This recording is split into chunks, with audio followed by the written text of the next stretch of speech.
స్మార్ట్కి ఇచ్చేద్దాం. మనం ఇప్పుడు రామ్ పోతినేని గారిని మాట్లాడాల్సిందిగా కోరుకుంటున్నాం.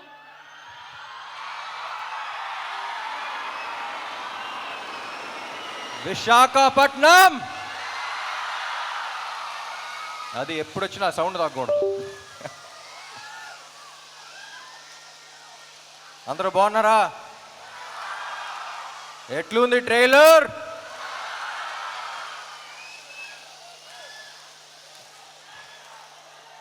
Yes, thank you thank you thank you thank you thank you thank you thank you. ఎప్పుడు మాట్లాడే ముందు బ్లాంక్గానే ఉంటాను యాజ్ యూజువల్, బట్ ఓకే మా థ్యాంక్ యూ. అసలే బ్లాంక్గా ఉన్నా. Thank you thank you thank you. 2018 December అనుకుంటా పూరి గారు గోవాలో కలిసా. ఆయన స్క్రిప్ట్ చేయడానికి వెళ్ళారు. సరదాగా వచ్చేయమన్నారు, పక్కన ఉంటే ఎనర్జీ ఉంటుంది వచ్చేయన్నారు. సరే అని వెళ్ళా. ఎలాంటి సినిమా చేద్దాం అనుకున్నప్పుడు ఒక 10 ఏళ్ల దాకా గుర్తుండిపోయే క్యారెక్టర్ చేద్దామండి, చాలా ఏళ్ళు అయిపోయిందన్న. అప్పుడు రాశారు ఆయన ఇస్మార్ట్ శంకర్. ఇస్మార్ట్ శంకర్ని కరెక్ట్గా డిస్క్రైబ్ చేయాలంటే స్టేజ్ మీద పద్ధతి కాదు, బట్ కొంచెం డీసెంట్గా చెప్పాలంటే ఆడొక మెంటల్ మాస్ మ్యాడ్నెస్ ఆడు. అది I think it's one of a life time experience. నేను ఇప్పుడు యాక్ట్ చేస్తున్నప్పుడే నాకు వచ్చిన కిక్ నాకు వేరు. నేను అప్పుడు ఫస్ట్ కాపీ చూసిన తర్వాత కూడా పూరి గారితో అదే అన్నా, ఏమండి నేను ఈ క్యారెక్టర్ చూసినప్పుడు నాకు ఎంతైతే కిక్ వచ్చిందో అందులో 10% ఆడియన్స్ ఫీల్ అయినా సరే I'll be very happy, because I want them also to enjoy as much as I enjoyed అని. సో అప్పుడు అడిగినప్పుడు ఆ క్యారెక్టర్ రాశారు. ఇప్పుడు ఒక్కటే అడిగా, ఏమండి ఇప్పుడు అలాంటి మెంటల్ మాస్ మ్యాడ్నెస్ ఉన్న క్యారెక్టర్తో ఒక కిక్ యాస్ స్క్రిప్ట్తో పాటు ఉంటే ఎలా ఉంటుంది అనుకున్నాం. సో అప్పుడు ఈ స్క్రిప్ట్ రాశారు ఆయన. అండ్ నాకు తెలిసి ఇప్పుడు దాకా చేసిన సినిమాలు అన్నిట్లో చాలా టైం తీసుకుని చేశారు ఆయన. అండ్ చాలా కష్టపడ్డారు. ఆయనతో పని చేసేటప్పుడు ఎంత కిక్ ఉంటుందో ఆయన స్క్రిప్ట్ విన్నప్పుడు కూడా అంతే కిక్ ఉంటుంది. అండ్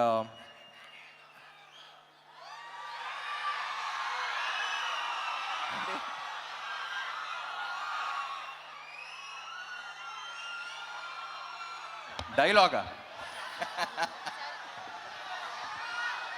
లాస్ట్లో చెప్తా. పూరి గారి గురించి చెప్పాలంటే అసలు కమర్షియల్ సినిమా అంటే మనకు గుర్తొచ్చేది పూరి గారే. అండ్ కమర్షియల్ సినిమా అంటే it's not an easy thing అండి. నాకు ఎప్పుడు చెప్పాలనిపిస్తుంది. నేను సినిమా గ్యాప్స్ ఉన్నప్పుడు అబ్రాడ్ వెళ్తూ ఉంటాను. నాకు కుకింగ్ అంటే చాలా ఇష్టం. నాకు తెలిసిన వాళ్ళు, నాకు బాగా క్లోజ్గా ఉన్న వాళ్ళకి చాలామంది తెలుసు. సో అప్పుడు ఇటలీ అలాంటి ప్లేస్కి వెళ్ళినప్పుడు వాళ్ళు జనరల్ ఇండియన్ ఫుడ్ అంత ఇష్టపడరు. You can't taste the ingredients, you can't అంటే ఒక్కొక్క ఇంగ్రీడియంట్ టేస్ట్ చేయాలి, it's two spicy, too much masala అంటారు. వాళ్ళ దగ్గర అవునవును ఓకే అనుకుంటూ ఉంటాం. కానీ ఇండియా వచ్చి హైదరాబాద్లో దిగి డబుల్ మసాలా బిర్యానీ ఆర్డర్ చేస్తాం. మళ్ళీ దాంట్లో ఉండే కిక్ మనకే తెలుస్తుంది, మన బ్లడ్లో ఉందంట commercial cinema. But it's not easy. ఒక కమర్షియల్ డైరెక్టర్ కమర్షియల్ సినిమా తీయడం అంటే ఇట్స్ నాట్ ఈజీ. దానికి ఉన్న సక్సెస్ రేట్ చాలా తక్కువ. కానీ ఒక్కసారి కమర్షియల్ సినిమా హిట్ అయితే దాంట్లో వచ్చే కిక్ ఇంకా దేంట్లోనూ రాదు. చూసారా, ఇది కమర్షియల్ సినిమాలో థియేటర్లో చేసుకునేది ఒక సెలబ్రేషన్. అది ఇస్మార్ట్ శంకర్ అప్పుడు చూసా. సో మళ్ళీ ఆ కిక్కు, ఆ రచ్చ మళ్ళీ ఉంటుందని ఎక్స్పెక్ట్ చేస్తున్నాయి సినిమాకి. సో అందరం చాలా ఇష్టపడి చేసాం ఆ cinema. And thank you. Ali గారు యాక్చువల్లీ సినిమాలో, పూరి గారి సినిమాలో ఆలీ గారి ట్రాక్స్కి ఒక స్పెషల్ ఇంపార్టెన్స్ ఉంటుంది. మెయిన్ దానికి సంబంధం ఉండదు. సో అన్ఫార్చునేట్లీ మీతో షూట్ చేయలేకపోయాను, చూడలా.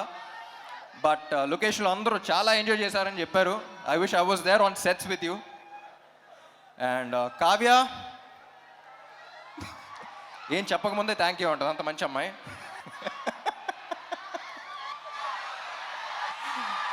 She is a sweetheart. ఇప్పుడు ఈ అమ్మాయి గురించి ఒక చిన్న క్యారెక్టర్ డిస్క్రిప్షన్ ఇవ్వాలంటే, లొకేషన్లో ప్రొడక్షన్ కుర్రోళ్ళని పంచదార అడుగుతూ ఉంటుంది. ఏదో బీపీ లో అయిపోయింది అనుకున్నాను నేను. ఒకసారి చూస్తే అక్కడ చీమలు వెళ్తున్నాయి, చీమలకి వెళ్ళి పెడతా ఉంది. సో అంత మంచి అమ్మాయి. సో చీమల్ని అలా చూసుకుంటుందంటే ఫ్యూచర్లో బాయ్ ఫ్రెండ్ ఇంకా బాగా చూసుకుంటుందని కోరుకుంటున్నాను. And Vamsi, Temper Vamsi. నాకు టెంపర్ వంశీ ఈ సినిమాలో క్యారెక్టర్ ఉంది. క్యారెక్టర్ పేరు అడ్డా గుట్ట అక్బర్. ఆ పేరులోనే ఒక చిన్న ఫన్ ఉంది.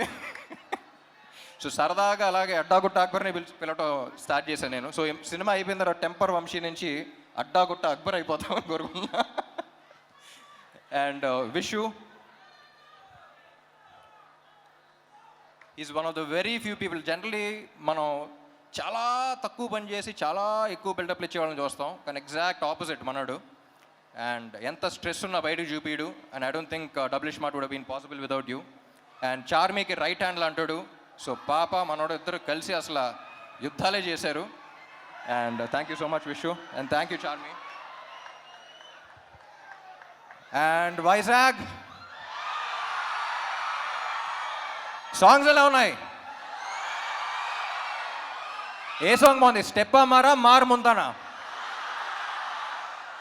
స్టెప్పా మారా మార్ ముంతానా? అది క్లారిటీ రాకుండా కన్ఫ్యూజన్లో రెండు బాగా చూసేయాలి. And my dear fans, cinema చేసి బాగా అలసిపోయే టైంలో ప్రమోషన్స్ పెడతారు. అసలే ప్రమోషన్స్ అంత ఇంట్రెస్ట్ ఉండదు, బట్ అలసిపోయిన టైంలో పెడతాం. సో అలాంటప్పుడు ఎనర్జీ అనేది మీ దగ్గర నుంచే వస్తుంది మళ్ళీ నెక్స్ట్ సినిమాకి. అండ్ వైజాగ్ వచ్చిన ప్రతిసారి ఆ ఎనర్జీ తీసుకెళ్తాను. Thank you so much.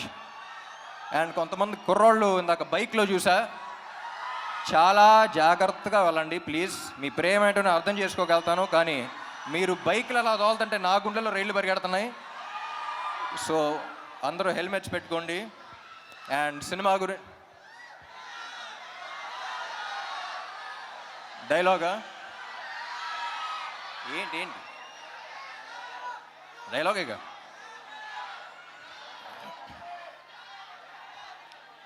డైలాగులు యాక్చువల్లీ సినిమాలు ఎక్కువ ఉంటాయి, కానీ ప్రస్తుతానికి August 15th కలుద్దాం. మార్ ముంతా చోర్ చింత. Thank you fans. Thank you ఇక్కడ పోలీస్ వాళ్ళందరికీ, అండ్ ఇక్కడ ఈవెంట్ ఆర్గనైజ్ చేసిన అందరికీ, గీతా గారికి అందరికీ thank you. Love you all.